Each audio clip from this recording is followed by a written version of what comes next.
Halo semuanya, selamat datang di Jiwangga Family dalam sesi Malam Tanpa Akhir, tempat di mana kisah gelap dan misteri bertemu.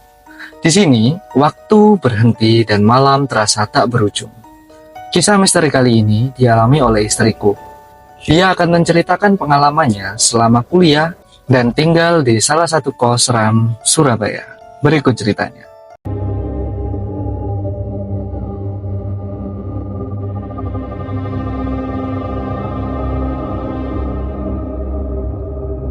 Jadi kapan itu terjadi dan bagaimana ceritanya?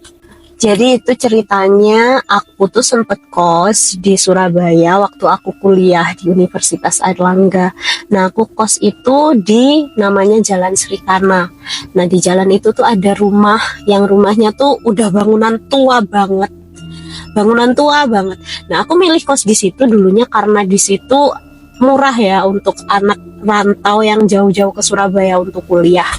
Nah, kejadiannya adalah yang pertama itu waktu aku baru sampai di kos-kosan.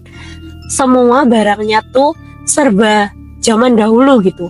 Kayak ranjangnya yang masih kayak besi gitu, terbuat dari besi. Terus habis itu kayak properti-propertinya tuh yang zaman dulu banget gitu. Lantainya kotor, terus pokoknya semuanya tuh kayak gitu. Selain kotor, serem, apa ya bahasanya kalau Jawa tuh singut. Nah bahasanya tuh singut gitu. Nah awal aku datang itu aku masih positive thinking karena ada kakak angkatanku yang ngekos di situ juga. Tapi dia di lantai 2. Nah itu aku di lantai 1. Nah aku di lantai 1 paling pojok. Waktu aku di situ itu kan pindahannya sore. Nah malam itu langsung ada kejadian. Nah kejadiannya itu adalah waktu aku tidur habis beres-beres jam 2 malam itu tiba-tiba ada suara dari atas. Orang itu kayak mindah-mindah kursi. Nah aku pikir waktu itu mungkin ini kakak kos gitu ya, belum tidur. Pikirku awalnya kayak gitu. Tapi kejadian mindah-mindah kursi, ada suara derit-derit kursi kayak srek-srek gitu, itu enggak sekali, itu tuh berhari-hari selalu aku dengar. Dan itu tuh rentangnya tuh di jam 1 sampai jam 2. Jadi hampir sering seperti itu. Dan aku kadang tuh kebangun di jam-jam itu cuma dengerin itu kayak kursi diseret-seret gitu. Oke, terus apa ada cerita waktu di kos ram itu? Ada lagi sih ceritanya tuh kan akhirnya setelah beberapa lama aku tuh kenal sama kakak kos yang dia tuh sebelah kamarku. Sebut aja namanya Mbak Rahma, sama yang sebelahnya tuh ada Mbak Dean, tapi Mbak Dean sekarang udah meninggal. Nah waktu itu aku tuh deket sama mereka. Nah Mbak Rahma tuh pernah bilang kayak, kamu pernah nggak sih ngalami kejadian horor di sini? Dia cerita ke aku gitu. Emang Mbak Rahma pernah ada kejadian apa? Aku kan gitu. Terus dia cerita, katanya waktu pagi-pagi subuh jam 4 kan kamarnya dia tuh ada jendelanya. Nah dia tuh kayak ngelihat waktu dia mau sholat subuh, dia tuh ngelihat kayak ada siluet orang itu kayak nenek-nenek bungkuk gitu lewat. Iya serius. Terus katanya dia tuh sampai akhirnya tuh ketakutan gitu. Makanya kita tuh kadang tuh malam-malam tuh sering ngumpul bareng. Emang kosannya tuh serem banget, nggak tahu kenapa tuh singgup banget. Nah yang kalau kejadian yang aku alami sendiri itu sama Mbak Dean. Jadi aku tuh pernah main ke kamarnya Mbak Dean. Kita tuh main game dulu tuh hits banget Clash of Clans sampai tengah malam itu jam 2. COC. Ya benar. Nah aku di sana tuh main sama Mbak Dean lah. Terus aku tuh dengar ada suara getok-getok kayak getok-getok palu gitu, dok dok dok dok. Di mana itu? Di kamarnya. Terus habis itu Mbak Dean tuh kayak tak tanyain, Mbak De, kamu dengar ada orang getok-getok palu nggak sih? Gitu, ketok-ketok pakai palu nggak sih? Gitu. Terus dia bilang nggak denger tuh. Kok aku denger sendiri gitu? Itu tengah malam. Terus saking takutnya aku main game itu sambil pakai headset. Terus itu suaranya tuh masih kedengeran di headset main game itu. Akhirnya aku matiin, aku dengerin musik, aku mau tidur pun masih kedengeran.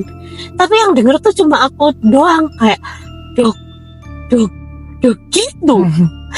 Pas itu aku udah kayak aku mau pindah deh kayaknya gitu. Tapi gimana ya, sebenarnya di situ tuh yang asik tuh anak-anaknya, anak-anak kosnya tuh asik. Cuma kosannya tuh serem banget.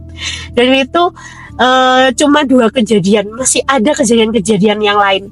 Sampai aku tuh penasaran, saking penasarannya aku tentang kursi yang diseret, yang cerita pertama itu, aku tuh sampai naik ke atas, tanya ke kakak kosku yang ada di atas.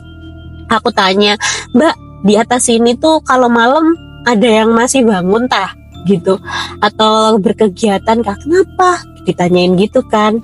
Ya, soalnya kayak ada suara yang narik kursi gitu, diseret-seret. Siapa juga yang masih melek jam segitu, pasti udah pada tidur lah. Ya, aku langsung, saya itu kejadian horor yang aku alami gitu, dan semuanya tuh tentang suara. Tapi emang aku nggak pernah sih kayak ditampakin kayak Mbak Rama atau Mbak Dean atau mbak-mbak yang lain tuh aku nggak pernah ditampakin.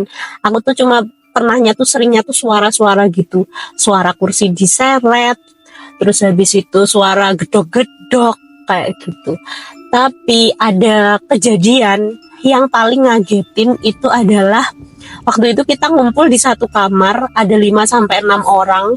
Terus kita tuh bercanda sampai tengah malam. Entah mungkin itu penunggunya mau ngingetin kita ya, kayak stop, lebih baik kalian istirahat, udah malam waktunya kita muncul gitu kali ya. Nah itu kita kan ada kayak roti lapis kukus gitu loh di atas tisu. Nah setelah kita ketawa hahaha, mungkin ya ganggu tetangga mungkin ya, tapi itu tiba-tiba roti di atas tisu itu kayak geser sendiri. Iya, dan itu yang ngeliat tuh bukan cuma 1 orang, sampai kita tuh kaget, gak berani balik. Akhirnya kita tuh tidur di kamar lain rame-rame, saking kayak gitunya. Apa ya, saksi matanya tuh gak cuma 1, tapi banyak. Itu pengalamannya bener-bener nyata banget sih kalau yang aku alamin. Terus selain itu ada juga dari setelah tahun berikutnya, aku kan masih tetap di kos itu.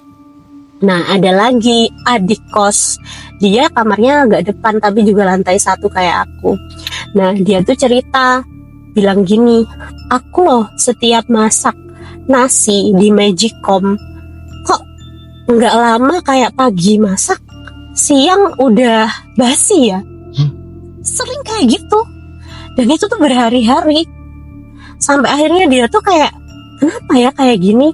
Terus dia tuh cerita ke aku, katanya gini, aku akhirnya karena penasaran, ini dia ya yang ngomong, aku karena penasaran tuh akhirnya tanya ke saudaraku yang bisa hal-hal mistis kayak gitu. Katanya waktu di penglihatannya dia itu ada orang kayak orang besar gitu di kamarnya sama anak kecil, dan mereka tuh ikut makan sama mereka gitu. Aku nggak tahu sih, itu kan katanya saudaranya dia yang bisa lihat. Tapi kan serem banget, emang nyata banget sih, kerasa banget, horornya tuh kerasa banget. Dan anehnya karena anak-anak di kos itu asik, aku tuh bertahan di kos itu 3 tahun. Enggak sih, hampir 3 tahun. Dan setiap malam selalu kejadian? Enggak setiap malam, tapi banyak banget kejadian-kejadian mistis di situ. Bahkan ada waktu itu kan aku pernah UKM, terus aku pulang itu diantar temenku. Nah temenku itu kayak UKM silat gitu loh. Nah terus dia tuh nganter aku pulang. Nah waktu dia sampai di depan kosku, dia tuh cuma bilang gini, ini kosmu gitu. Iya, baunya bau melati banget ya, kayak gitu, sama campur aduk bau busuk gitu. Jadi yang di sini tuh penunggunya ini campur gitu. Ada yang baik, ada yang jahat, ada yang buruk, ada yang maksudnya rupanya buruk, ada yang rupanya cantik, ada gini. Aku diceritain gitu, langsung kayak masuk gak nih? Tapi kan udah kos aku, udah semua barang aku di sana. Aku dulu ya itu gara-gara kosnya itu di situ tuh murah banget. dan aku nggak tahu sekarang itu rumahnya masih dijadikan kos apa enggak. Tapi itu serius, rumah kos itu tuh serem banget, dan itu kejadiannya tuh banyak banget sebenarnya di situ. Dan yang aku ceritain ini tadi yang bener-bener aku alamin. Oh, selain di kos itu, kamu punya cerita horor lain atau enggak sih? Ada, aku tuh sebenarnya cerita horor tuh banyak, nggak tahu kenapa ya, padahal aku tuh nggak bisa lihat hal-hal yang semacam itu, tapi kejadian horor-horor tuh ada aja di hidup aku tuh, nggak tahu kenapa. Bahkan aku tuh pernah ada kejadian ini apa sih, Dikirimin pelet. iya, katanya sih dikirimin pelet, pokoknya yang sampai sakit gitu. Terus juga ada apalagi ya, pokoknya cerita-cerita horor lain ketika aku tuh keluar kota sama temenku kayak gitu. Tapi aku tuh sebenarnya nggak peka hal-hal mistis, cuma pasti ada kejadian kayak gitu. Jadi ya udahlah, itu sih termasuk makanya aku tuh percaya kalau hal mistis itu ada, tapi bukan untuk Puja. iya gitu. Oke, jadi kalau kalian masih tertarik dengan cerita istriku, dengan cerita horor yang lain, kalian bisa komen di bawah untuk part 2-nya. Oh iya, dan kalau aku tuh penasaran banget, kalian punya cerita horor juga nggak kayak aku? Kalau kalian punya cerita horor, mungkin kalian bisa kirim ke email kita untuk kita bacain, karena aku tuh penasaran banget, ya nggak sayang? Iya. Dan untuk emailnya, kalian bisa cek di deskripsi. Terima kasih sudah menonton. Sampai jumpa di video selanjutnya. Selamat malam tanpa akhir.